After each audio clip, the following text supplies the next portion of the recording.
Book of Heaven, Volume 32, September 17, 1932. How the divine will is the motor and the assailer, giving life, calling back to life, and making the memory of everything arise. Divine encampment. How the motion of the divine will forms its life in the creature. I am under the eternal waves of the divine volition, and it seems to me that it wants me to pay attention to these waves, to recognize them, to receive them into myself, to love them, so as to say to me, I am the eternal volition who is over you, surrounding you everywhere, investing your motion, your breath, your heartbeat, to make it my own, to make my way through it, and so be able to extend my life in you. I am the immense one who wants to restrict itself within the human littleness. I am the powerful one who delights in forming its life in the created weakness. I am the Holy One who wants to sanctify everything.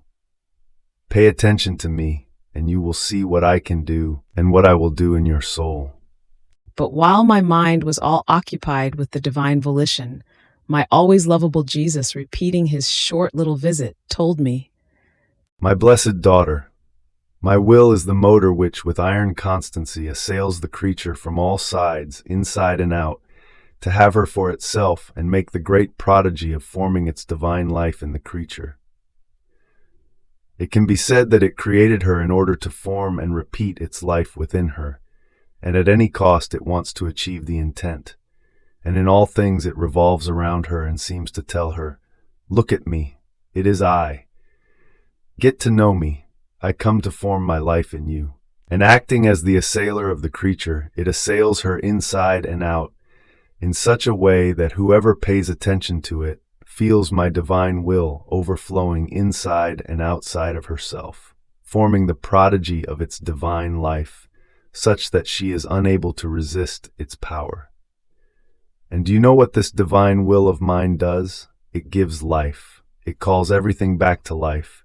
And in this life, it makes arise everything it did, and all the good that all creatures have done, enkindling the sweet memory of its works, as though present and in act, as if it were repeating them. Nothing can escape this life.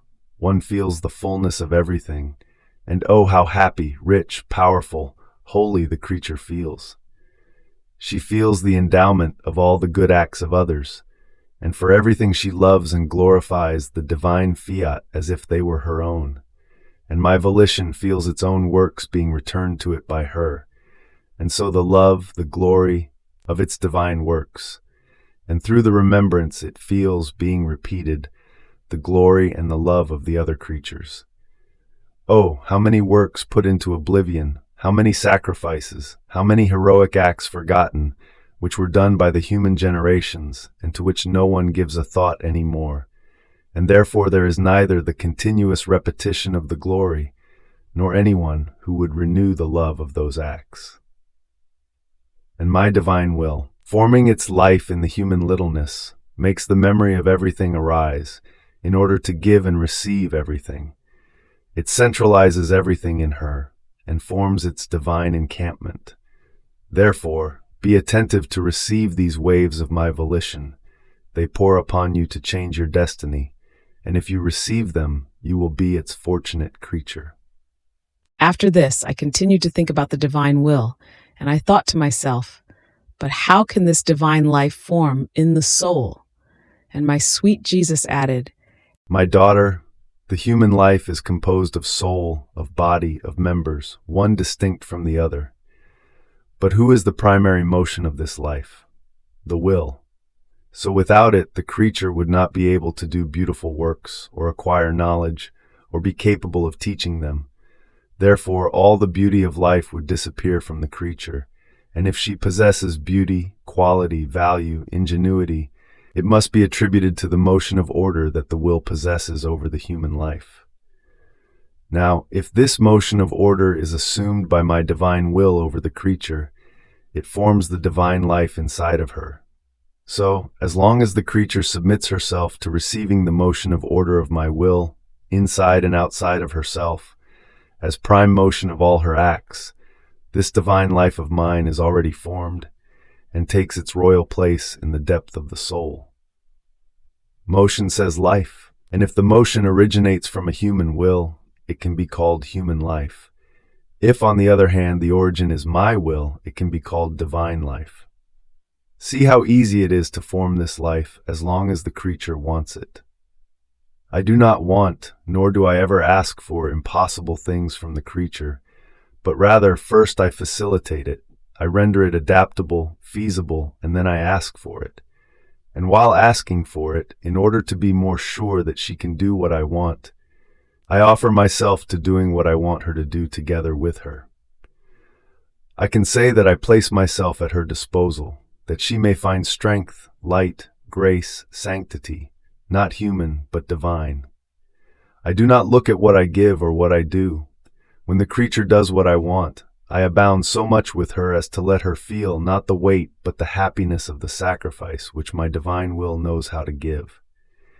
And just as the human life has its life, its distinct members, its qualities, so does my supreme being have its qualities, most pure, not material, because matter does not exist in us, which form our life. United together, sanctity, power, love, light, goodness, wisdom, all-seeingness of everything, immensity, etc., form our divine life. But who constitutes the motion? Who is it that rules and unfolds all our divine qualities with an incessant and eternal motion? Our will. Our will is the motor, the director, which gives to each of our qualities the operating life.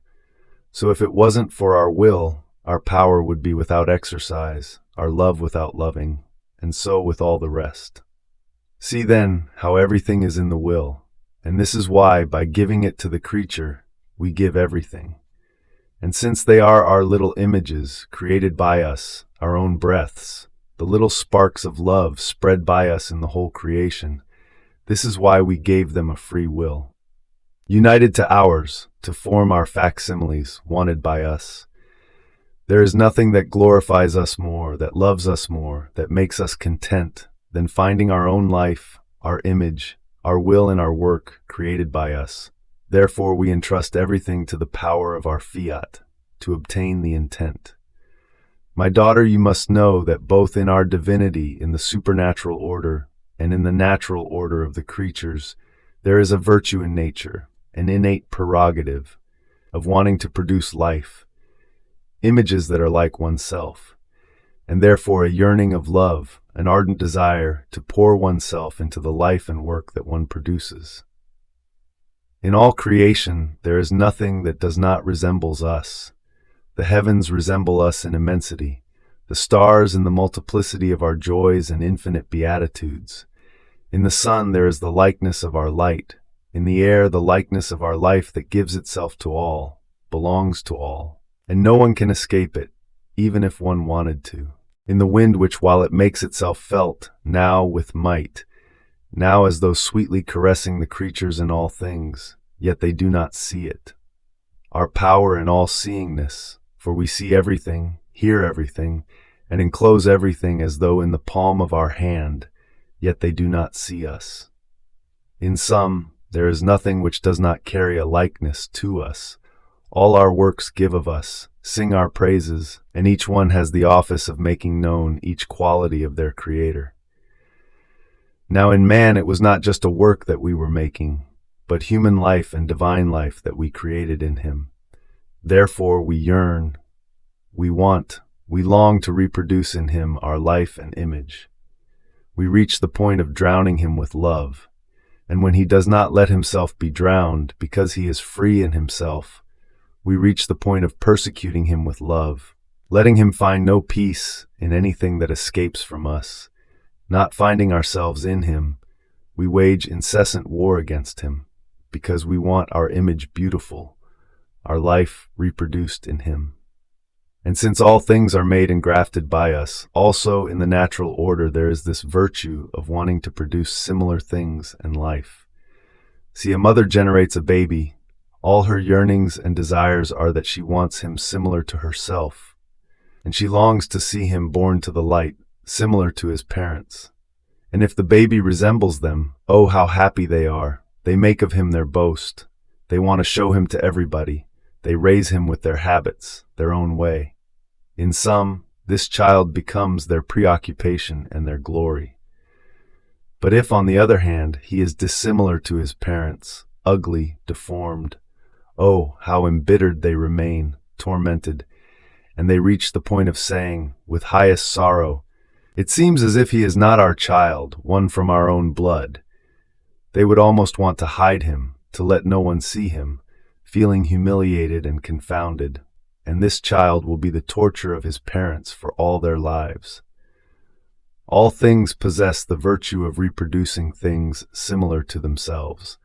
The seed produces another seed, the flower another flower, the bird another little bird, and so with all the rest. Not to produce similar things is to go against nature, divine and human. Therefore, not to have the creature similar to us is one of our greatest sorrows, and only one who lives of our will be able to be our joy and bearer of glory and of triumph for our creative work. Fiat.